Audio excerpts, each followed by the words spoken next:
bom dia, estamos aqui outra vez para falarmos mais um bocadinho sobre o desenvolvimento infantil, sobre a intervenção, mas também sobre a avaliação. E hoje trago um tema que se vê muito no contexto infantil, mas na verdade também se vê também nos adultos, que é a avaliação psicológica. Têm-nos chegado cada vez mais pedidos de avaliação, nomeadamente de hiperatividade e déficit de atenção, tanto para crianças e tanto para adultos. E o que temos vindo a reparar é que estes pedidos de avaliação geralmente partem daquilo que é um conjunto de sintomas que as pessoas vão percebendo nelas ou nos outros e, portanto, logo a seguir ficam muito alarmadas com esta possibilidade de ter esta patologia e da necessidade de ter de se começar a tratar desta patologia muitas das vezes com medicação ou então estimulação cognitiva e seja o que for. O que acontece é que cada vez que vai-se criar uma avaliação psicológica, o que nós fazemos é o que nós chamamos de protocolo de avaliação. Portanto, depois da primeira sessão, que é a anamnese, onde nós fazemos várias perguntas acerca do desenvolvimento, dos sintomas, do contexto em que a criança está, logo a seguir, com base nisso, nós fazemos esse protocolo e também com base no pedido, como é óbvio. E este protocolo, pelo menos aqui na nossa abordagem, nós tentamos fazer um protocolo que seja completo, portanto, que vá ter não só funções cognitivas, que é aquilo que geralmente leva as pessoas a pedir, por causa dos sintomas, ou seja, estamos a falar de memória, esquecimentos, distrações, desatenção, ansiedade a nível dos sintomas físicos, mas também incorporamos nesse protocolo de avaliação aquilo que seriam provas emocionais e da personalidade. Nós vamos tentar ter, no fundo, uma visão daquilo que tem sido o desenvolvimento da criança até então e se ela se fixou ali alguma zona do desenvolvimento que ela está a ter alguma dificuldade em passar e que vai justificar esse tipo de sintomas. Contudo, o que nós temos vindo a ver hoje em dia é pedidos de avaliação quase puramente cognitivos, ou temos-nos deparado com relatórios de avaliação que só usaram provas cognitivas e que pouca coisa têm acerca do desenvolvimento emocional e da personalidade. E, portanto, isto pode-nos sempre deixar na dúvida se estas componentes cognitivas que, no fundo, estão abaixo do esperado, se realmente têm que ver com fatores emocionais ou não, se têm a ver com fatores de desenvolvimento, ou do que quer que seja, ou se é realmente um problema estrutural ao nível do desenvolvimento cognitivo. E, portanto, hoje queríamos falar um bocadinho sobre isso e das implicações que isto tem, não só para a intervenção, mas também para aquilo que vai ser a vida da pessoa que pode depois assumir aquele rótulo para a vida. E pronto, agora passo aqui a palavra à doutora Paula. O que é que acha sobre isto? O que é que nos tem para dizer? Sim, ou seja, sem dúvida que estamos a assistir aqui a uma espécie, digamos, de clivagem. Quem desconhece o termo de clivagem seria aqui quase um corte, em que quase aqui figurativamente fazíamos aqui um corte em que as coisas que se passam aqui na cabeça e que se passassem no resto, portanto, no corpo, na personalidade. E mesmo quando eventualmente, ou seja, nas avaliações cognitivas estejam lá inclusas outras coisas, outros parâmetros de comportamento da relação, por exemplo, da criança, aquilo que vemos são através de questionários, são através de coisas que novamente provêm já de uma assunção cognitiva, de uma interpretação ou de, às vezes até, eventualmente, uma projeção qualquer. Ou seja, estamos a falar do quê? Estamos a falar que nos estamos gradualmente em sociedade a afastar das coisas da subjetividade do funcionamento psicológico e a torná-las coisas que sejam todas mensuráveis, concretizáveis, traduzidas até em comportamentos ou em sintomas concretos e variáveis através das quais nós pudéssemos trabalhar quase que mecanicamente. Quase como se então a pessoa toda ela fosse um sistema de coisas concretas e não de coisas subjetivas.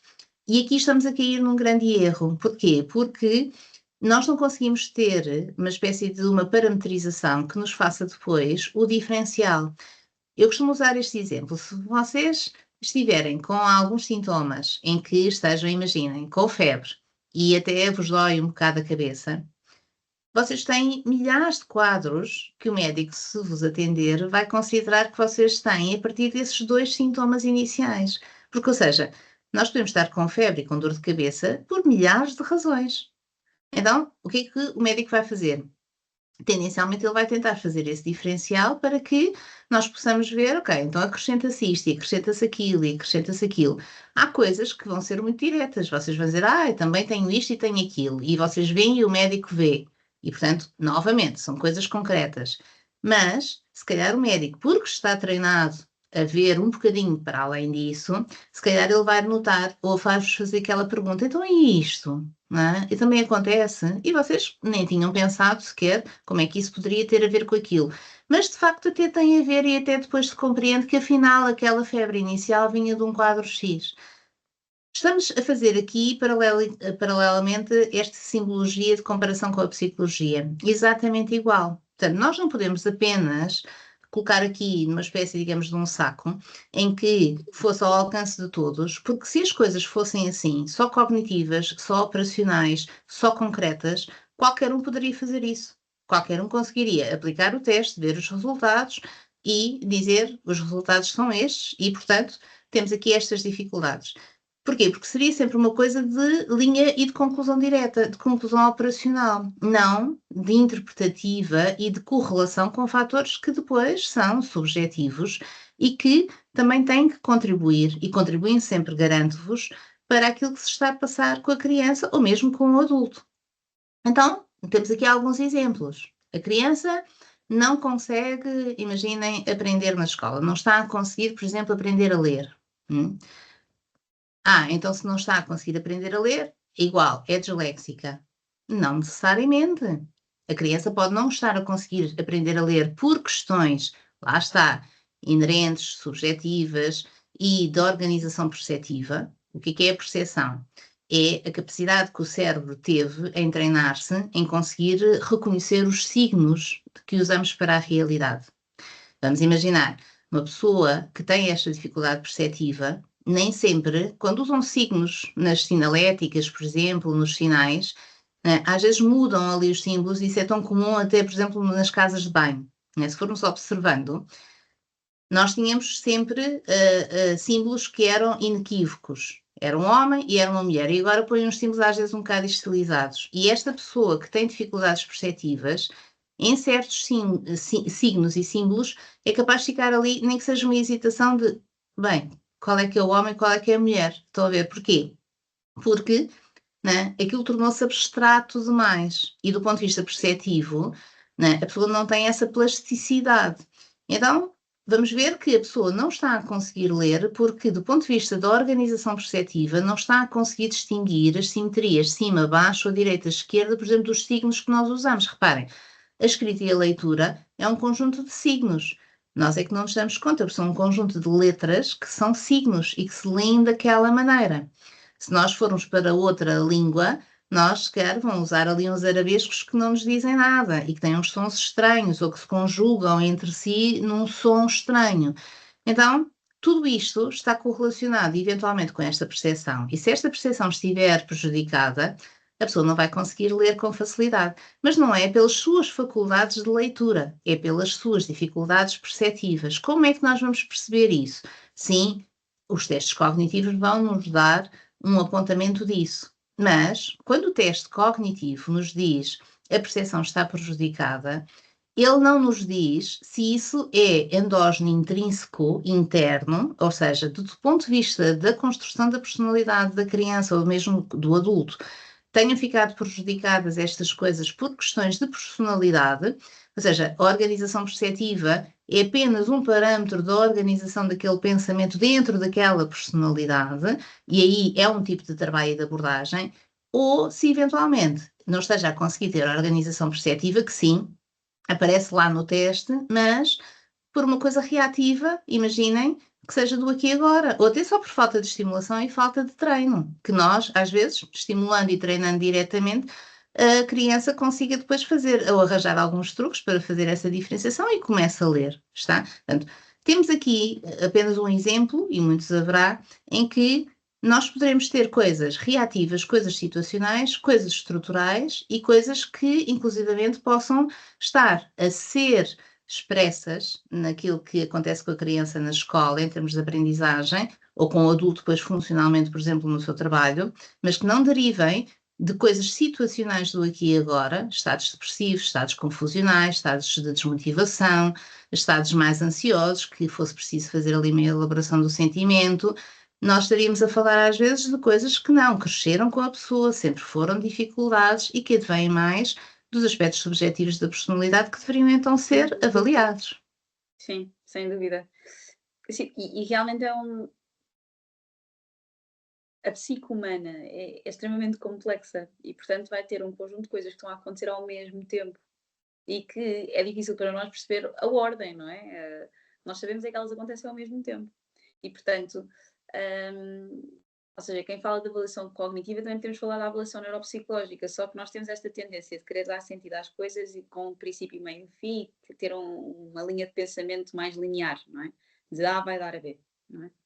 E o que acontece é que nós temos que pensar que, ok, nos primeiros anos de desenvolvimento o cérebro está-se a desenvolver, portanto tudo o que é neurodesenvolvimento está a acontecer também num contexto, num ambiente, num conjunto de situações está a acontecer, que não seja só o contexto dos pais, mas também das figuras todas que estão à volta, das condições físicas em que a criança está, na cultura em que ela está inserida, naquilo que ela está a comer, em tudo que ela está a Sem dúvida.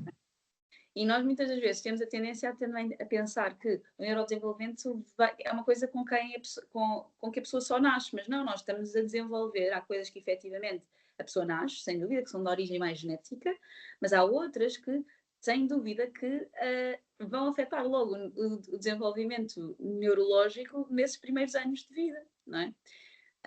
E, portanto, isto aqui simplesmente para dar o exemplo de que naturalmente tudo vai ser influenciado, ou seja, em vez de passarmos de uma causalidade que é linear de A vai dar a B, ou seja, a criança nasceu com um determinado temperamento e portanto vai acontecer isto, nós devemos ter uma causalidade muito mais circular, não é? Que é isto, ela já nasceu com esta predisposição, está neste ambiente, tem este tipo de relações e isto tudo vai fazer com que ela ao mesmo tempo se desenvolva cognitivamente, a cognição vai influenciar a personalidade influencia a cognição, o desenvolvimento motor e por aí fora. Eu até vou dar um exemplo em forma de metáfora que acho que vai ser mais fácil de entender. Vamos falar do desenvolvimento motor, que é uma coisa mais concreta de nós vermos. Vamos imaginar que uma criança, por qualquer motivo, não consegue andar, não é? Ou por qualquer motivo não se consegue mexer nos primeiros anos de vida de uma forma autónoma, na altura que seria esperada. Significa que ela vai estar sempre dependente de alguém para se mover. Então vamos imaginar aqui neste cenário idílico, não é? De que todas as crianças geralmente chegam aos 6 anos e têm que passar por um labirinto. Então todas as crianças que vão ao labirinto, elas têm que ir sozinhas e vão aprender a fazer o labirinto do início ao fim. Mas como elas conseguiram adquirir a capacidade de andar, elas vão fazer isto de forma autónoma e vão aprender. Então vão aprender os caminhos sem saída e por aí fora. Vamos imaginar uma criança que, por qualquer motivo, como não aprendeu a andar como as outras, vai para o mesmo labirinto com alguém. Este processo de desenvolvimento até chegar ao final do labirinto é completamente diferente. E o que é que acontece? Ela, quando chegar ao final do labirinto, a percepção que ela teve do labirinto é diferente das outras crianças, mas não foi porque o labirinto foi diferente ou porque ela tinha uma memória diferente do labirinto, mas simplesmente porque a experiência subjetiva dela a passar o labirinto foi muito diferente das outras, porque tinha outra pessoa com ela ou porque aprendeu a andar mais tarde. Ou seja, isto tudo para explicar que o resultado final não vem de uma linearidade que começa única e exclusivamente de uma função concreta, mas de várias coisas que se interligam e se influenciam umas às outras. Sim, é quase como se a Jéssica estivesse aqui a dizer isto precisamente, ou seja, nós não podemos só criar aqui um sistema quase de um checklist, estão a ver? Ou seja, e de um sim ou um não. Portanto, ou seja, está presente, lê números, sim, lê letras, sim, faz este ritmo, sim. Ou seja, porque se nós estivermos só a fazer isto, nós não estamos a fazer esta intercorrelação e esta compreensão daquilo que é a criança como um todo e daquilo, como a Jéssica está a dizer, e bem, já se desenvolveu com a criança e que explica à criança e que até possa dar particularidades à criança sem que tenha que necessariamente dar problemáticas, diagnósticos mais graves ou até incapacitantes da criança. Porque nós às vezes temos coisas de facto que dizemos, ok, aqui está a trabalhar. Há um problema, sem dúvida, do pensamento cognitivo, temos que fazer aqui este trabalho. Como também temos, às vezes, sintomatologias que nos são relatadas nesse sentido, e depois vamos ver, e afinal são só questões emocionais de personalidade, umas mais sentimentais, outras mais de desenvolvimento da personalidade, e é precisamente a trabalhar essas que nós conseguimos o bom resultado na escola. Portanto, o bom resultado na escola nada tinha a ver com a parte cognitiva, só tinha a ver com esta, como às vezes até não conseguimos que a criança tenha a maior produção por desarmonias, porque em todas estas dimensões, cognitiva, emocional e afetiva e relacional, nós queremos que a criança se esteja a desenvolver com elas todas niveladas, ou seja, o ideal, não é? Era que todas elas se desenvolvessem mais ou menos aqui harmonizadas. E há alguns quadros o que nós temos é não, ou seja, temos um desenvolvimento aqui, vamos até imaginar isto para vocês perceberem a importância disto. E que às vezes até é estranho de compreender ao início, ou seja, a criança imaginem que tem uma desarmonia, tem um desenvolvimento cognitivo muito acima da sua idade, mas depois os outros parâmetros aqui muito abaixo da sua idade. Ela não vai ter bons resultados na escola. E vocês dizem, então, mas ela até está desenvolvida do ponto de vista cognitivo, está bem, mas o resto, as outras dimensões, elas são operantes e condicionantes também. E, portanto, se há desarmonia, nós provavelmente também vamos ter dificuldades. E isto seria, então, aqui o nosso alerta para que se proponham, até por efeitos de desenvolvimento, que possam assim dar-se conta dos parâmetros que se possam ter ali a considerar e a trabalhar na criança para que ela consiga este desenvolvimento mais harmonioso, mas depois também a forma como as dificuldades de aprendizagem da criança não têm que se resumir apenas a aspectos cognitivos de todo. Portanto, cá ficamos à espera das vossas recomendações para outros temas, para coisas que queiram ver eventualmente abordados e também reforçando que estamos ali no Beloura Business Center e disponíveis para fazer a avaliação do seu filho.